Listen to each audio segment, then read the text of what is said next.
Hello. Tim Arrowood here with People's Home Equity at my favorite place, True North Real Estate Advisors. And we got a great crew today. Woo! And they didn't know Misty wasn't going to be here. So you got me. I'm going to talk about today a little bit like what did I say? The State of the Union when it comes to on the mortgage side of things. So that might be helpful to you. But before I get started, except for Alexa, she's already giving me her questions. Does anybody else have any questions, anything that hot topics that you'd like for me to cover before I close up for today? No? No. All right. What's that? Trying to estimate closing costs. Trying to estimate it. Less than 20% down on a conventional loan. Typically 3%, or can you get up? I'm going to talk about that because that's a good question. The question was how to estimate closing costs on a conventional loan with less than 20% down. I'm learning, right? So for those of you in YouTube land, I just restated the question so that you could hear it. So closing costs. Okay, cool. Anything else? Any other questions? Matt usually has some random things up his sleeve, but he does no sleeves today. So, all right. So if you haven't noticed, rates have been a little volatile lately. So I don't know if your people have commented to you on your buyers and anybody else, but there's been an unprecedented increase in rates in the last 3 months. Historically, I just got off a call yesterday afternoon with our CEO, and he was going over some things. He said there's never been as much of an increase as quickly as it has been in this first quarter of this year. Okay, so in some cases we're up over 2% in rate. So somebody was at 3.5, they're at 5.5. Somebody that was at 3 is at 5. And then you've got the added complexity of maybe low credit scores and manufactured homes and things like that cause the rates to be even more expensive. So it is it's a real challenge for us. We're trying to educate borrowers, trying to pre-qualify borrowers for prepare them for what's going on, and we're preparing them for how hard it's going to be to get an offer accepted. Right? So we're trying to help you all by saying, this is what we see. Talk to your agent. They know more about what's going on, but this is what we see. This is what we see. So perhaps it helps you all. But we're having to have this conversation with every borrower to say the rates are this today, but we don't know what they're going to be tomorrow. And so it's a real challenge. And I think we've learned, in the beginning when there was a major change, a major move, then it was we don't know how long. Maybe this is a short-term thing. Maybe it'll correct here in a week. Maybe it won't. Now we're 2.5 months into this move, 3 months into it. Now we're like, okay, this is all bets are off. You'll get the rate that you get when you're under contract. Because it's just been so volatile. And things that I may have shared with you before, but you don't normally see it. But typically, what has happened through the years is we would have 10 o'clock in the morning. There would be the pricing for particular rates would come out, and it would stay stable throughout the day. So we say, okay, a 30-year fixed rate mortgage with a 740 score and 20% down. The rates are set, and then they go through the day, and then the next morning a new set of rates come out. What's happening is that we'll have 3 and 4 adjustments through the day now. So it's like, oh, rates are not available. They're worsening. Oh, they're getting better. They're worsening. They're getting better. So it's the volatility has got everybody just we don't know what to do. So when somebody asks, should I lock or not lock? I'm like, look, let's just grab what we got and don't look back, because it's just the volatility has made things. It has made us change the way we have a conversation with borrowers, and so in turn, I think what's happened is that I look back on my the breakdown of government loans to conventional loans to different kind of loans. the majority of what I do now is conventional, right? It's just you can't get an offer accepted for THDA. You can't get, it's difficult enough for VA. Speaking of VA, I sent out a note, an email? I don't know. Some of you may have gotten it about how to file a complaint about a VA appraiser if by chance you had a VA appraiser. You did? Okay, so I'll resend. What I'll do is I'll send it to. So it was sent out through BombBomb, and if you've ever said I don't like Tim's emails through BombBomb, then you'll never get one. You do? Okay.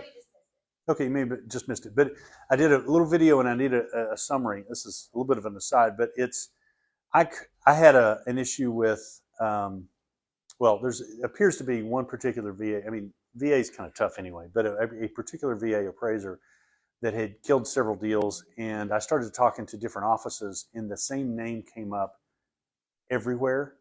And I was really surprised. And I had a deal that just closed yesterday.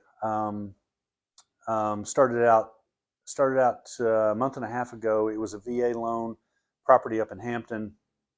Came in $50,000 under, right? So kills the deal. You can't bridge that gap. The borrower didn't have the money. Seller didn't want to do that. 2 weeks later, another client, different client, gets under contract on the same house. And I'm like, hey, buyer's agent, I don't know if it's going to appraise because we just got this other appraisal back. This is conventional. I said we move forward, but I just don't know. Came in $5,000 over asking, right? So the spread was $55,000. And we started talking about this particular appraiser, and it was just, the name just kept popping up. So what I did was I called the VA help center.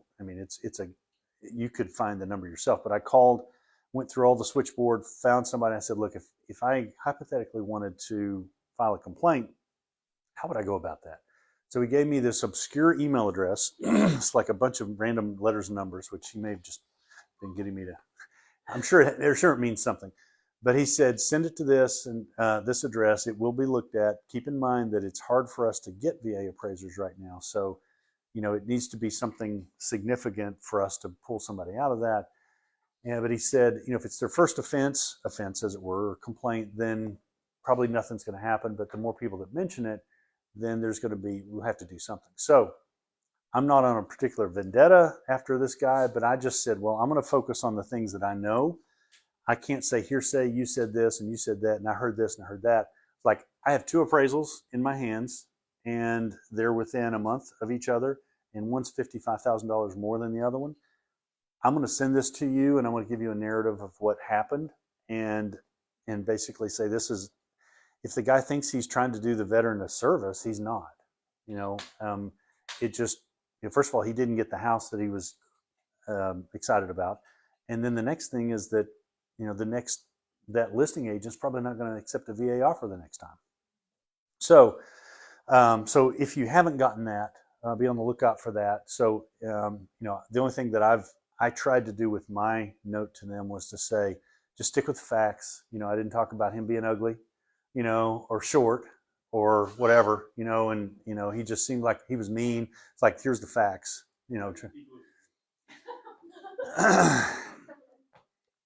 this is being recorded. And so what he was asking is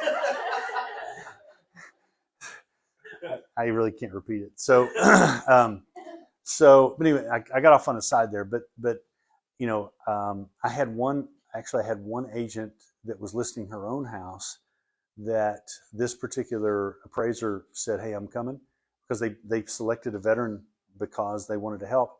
And she said, you're not coming to my house.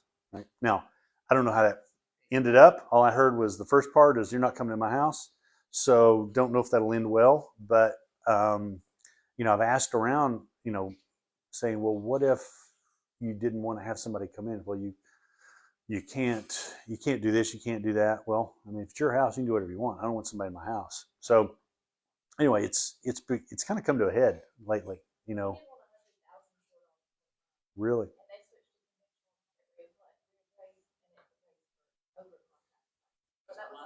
Yeah. Yeah. Yeah. So, yeah. So, the only thing that I know to do is, in that case is as the lender, I had both appraisals and I could say, look, here's the, maybe looking at the wrong comps, maybe this, I don't know. I'm not an appraiser. I'm just saying that somebody's not right. I don't know how you look at it, but if we don't address it, then it's still, we can all fuss about it, but here's a path. So it might be something to consider. Add some salt to the wound. You talk about if the VA appraisal or government-backed appraisal comes low, how that sticks. So an FHA loan or a VA loan, if there's a FHA appraisal done on a house, then you can't. So that value is the value. If somebody else comes along, you said I don't want to take that, the deal falls apart. Somebody else comes along and wants to get an FHA loan on that same house. Good news is we don't have to order another appraisal. Bad news is we have to use the old appraisal. So at that point, it would be, I'm not going to accept an FHA offer. It's going to have to be conventional or something else. I believe it's the same thing for VA, but VA doesn't bleed over to FHA. FHA doesn't bleed over to VA. In conventional, we could order another appraisal, right? It doesn't stick with the property. So, did I restate the? The question was, what happens if? Well, yeah, I've covered it. That was a big debate in like a Facebook group the other day, actually. Oh, really? And there was like some conflict of whether on VA it follows the house or if it follows the bank. Uh huh. Really? I'm in a situation right now that we're literally working on right now where I have sellers that we got a full price offer on a house that is VA financing. And apparently when they bought this new house last year, they had some problems with the appraiser and it not appraising to right now because apparently comps have to be within a mile radius. Up to a mile radius. And there's something else, but they won't take this offer. It's a full price offer, everything they want, and the sellers won't take it because they're worried about the appraisal. Right. So the buyer's agent told me earlier, we can tell them that we won't take that appraisal, we won't let them on the property. Right. Yeah.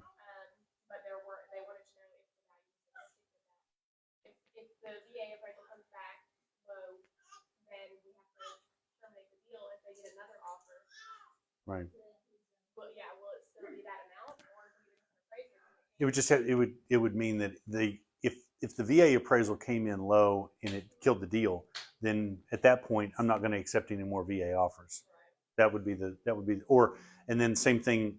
You could accept an FHA or you accept conventional, but there are different derivatives too. Like THDA is typically mostly used as an FHA product that has the THDA attached to it. But you have to be careful that there are certain derivatives of that. I'm not sure. USDA is a funny animal.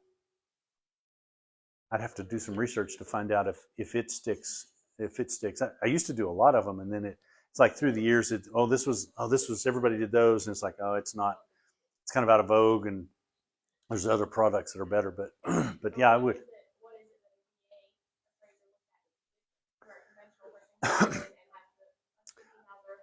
It shouldn't be anything.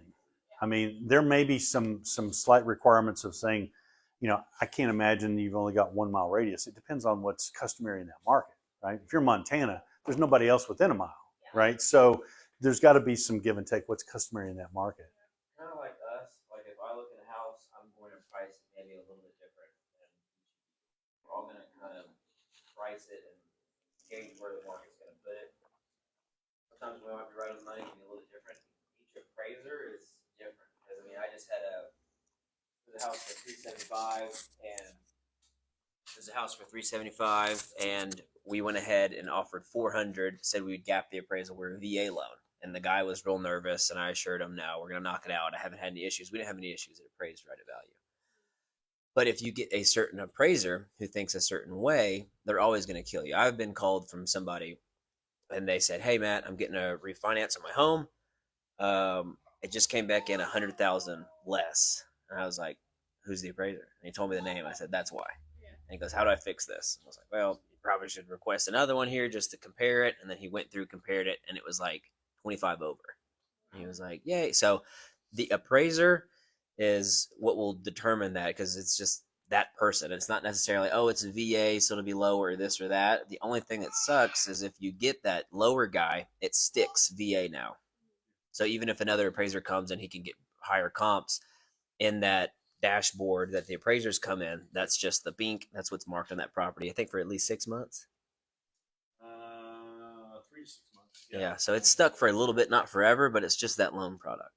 And that's what they were told, that the appraiser has to take properties from 1 mile within the past 6 months. Mhm. And this house, this particular house, is super updated, super modern, and it's completely another house on the street. So they're afraid that it's not gonna work. Yeah. Full price offer, so then that becomes, what, how are we ever, Yeah. we'll just have to wait for it. And Snatch it if it doesn't go, you kick it out and accept it. See, that's why I tried to do yeah. So it's, and it is an opinion of value. The appraiser, this is based on the things that I see. And, the thing that's a challenge for us is that we have a panel of appraisers that we have that are, we can't pick an appraiser, say, oh, I like Ralph, because Ralph always comes in high. But I can put Ralph on a panel with some other people that there's only 5 of them. And so I know that I'm going to get somebody with a good reputation. The problem with the VA is that it's a black hole for us. We don't get to see, we don't get to, we're supposed to put our, stick our hand in the jar and pull out a name, but we don't even know we don't even know who's in the jar. With a conventional, with an FHA and with the USDA, we can at least know who's in the jar. So we're not scared because we're going to pick somebody that's good, or they wouldn't be in there to begin with. That's the issue with the VA, is that you just, it's a crapshoot who you're going to get. And but I think, I would encourage you to, if you've got that specific experience, I mean, at least now how to, over time, it may not be a quick fix, but if there's enough data that continues to show up on a particular appraiser, then something should happen, right? Now, I haven't got no acknowledgement that they received my email. I've got nothing, but it is the VA, so I'm not surprised at that.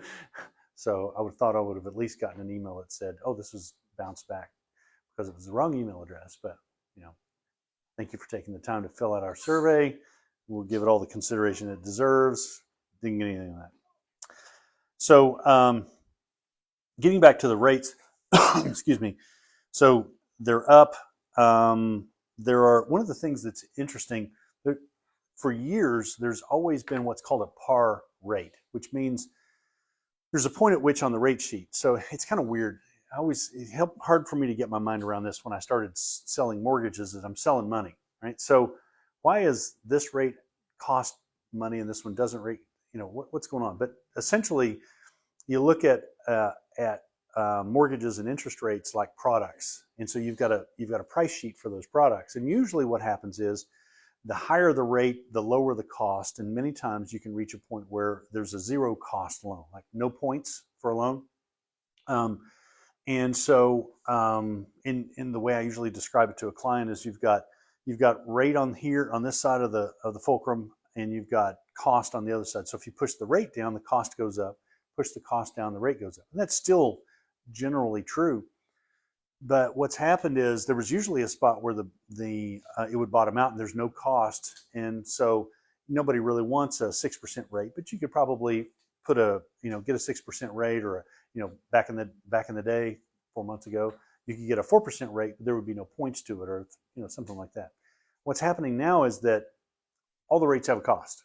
There are none without a cost. So and sometimes a higher rate costs less than a lower rate. Sometimes a higher rate costs more than a lower rate, and it's all jacked up. So it's not always like this. It's not always like that. It's like it could be all around. So what we do is we'll go through and do an analysis for the client and say, here's 6 different rates, and here are the cost for each of these rates. And based on what you've told me about where you want to be in 3 years, 5 years, 7 years, then it looks like this is probably the best one to pick. And so we're picking the lesser of the evils at that point. But it does give people options. So, it could be that, generally what I have said through the years is if you've got, if you're going to be in the house for a long period of time, then buy the rate down by paying some points up front. And because there's a point at which in the future the lines are going to cross, and you may pay $1,000 to get a lower rate, but you're going to save $10 a month. Okay, in the future the lines are going to cross, and you're going to start after 3, 5, 7 years, you're going to start making money, making that extra $10 a month. But it's kind of turned on its head right now. So it's a little bit more difficult to explain to a client, well, why is a 5.5 rate the same price as a 6 rate, or the same price as something else? And they can all be expensive. So that's a difficult conversation, which turns around to be, there's a reason why, first-time homebuyers are just getting kicked everywhere. Because if, a year ago, it could be, well, maybe 2 years, let's use 2 years ago, you could get into a house you have $500 in the bank and you buy a house, right? You get seller paid closing costs, all those different things. But, that went away. But it's even worse because if you're doing, you hadn't planned to pay an extra 2 points for that rate. So 2 points a point would be 1%. So getting back to your question, Mike, about, how do you figure out, well, what are the closing costs going to be on this and that and the other? I've got to take it on a case-by-case basis. Okay. I just have to look at it. I mean, credit score has a great impact on it. Loan to value, all those different things, but they're all jacked up right now. And it's one of the things I was going to mention too, is that the type of lending I do is called secondary market lending. So, Dave Brown, right? He does secondary market lending. Twan does secondary market lending. It's all stuff that, we're not a bank. We're not lending our own money. It's all based on a mortgage-backed security that's sold on the stock market, right? So we all get our money from the same place. So there's really not a lot of difference anywhere you go. Sometimes lenders are basically at this stage of the game, they're taking who's going to take the most loss to buy this deal is what ends up happening. And so it's a challenge, right? And so what we've tried to do in that, we're always competitive, but there's always somebody in a cubicle somewhere in Texas that picking on Texas, but because Matt's from the area, that is going to do something with no margin, and they're going to make a couple $100 on this loan, and and it's all great and wonderful until something goes sideways, and then they're like, hey, there's not enough money in this for me to try to figure it out. They don't have any relationships with the realtors. They don't have, they're like, yeah, I'll just go get another loan and make another $300. So I think that, we're all on the same page with having a local lender, somebody that is interested in making things happen. But it's different, a different landscape right now. Let's see,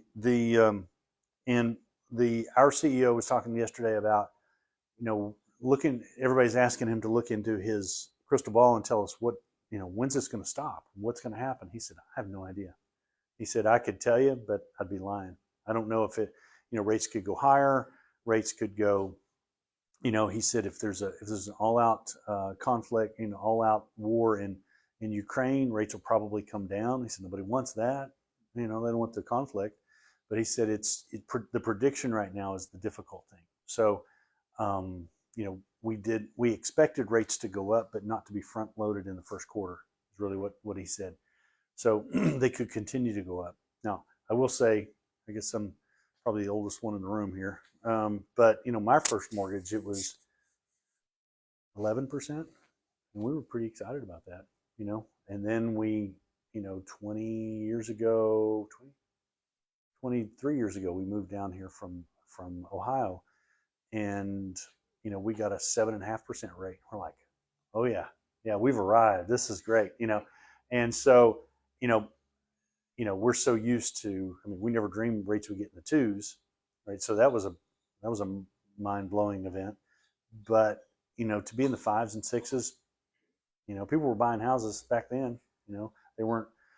But we just don't know where it's going to go. So I don't know. Is any of that helpful? And I'm having some success with the guarantee that we do. It's not every one we get, but we're pre-qualifying people, getting them fully underwritten, so that I can make that call to the listing agent and say, hey, all we need is appraisal and title. And you still have to have a great offer, but we're being able to beat some people out in those cases. There was a big one over the weekend that we pulled out all the stops and cash, $800,000 place, and there was just somebody just came in with cash, no contingencies. I'm like, what do you do? So you just focus on the ones you can get. So we don't like cash. 100% down. That's terrible. Terrible idea. But I have said before, if you do have anybody that's going to do that, and they just want to get the deal, then they're going to put their cash in, but they don't want to have all their cash tied up. Then we can do something called deferred financing. So in the first 6 months after they've closed, it's basically a refinance cash out to get them back 80% of what they put in, or whatever number they would like. So somebody takes money out of the stocks or something that may have a penalty, then maybe we can they can buy cash, and then we can turn around and give them their money back and get it back in the market.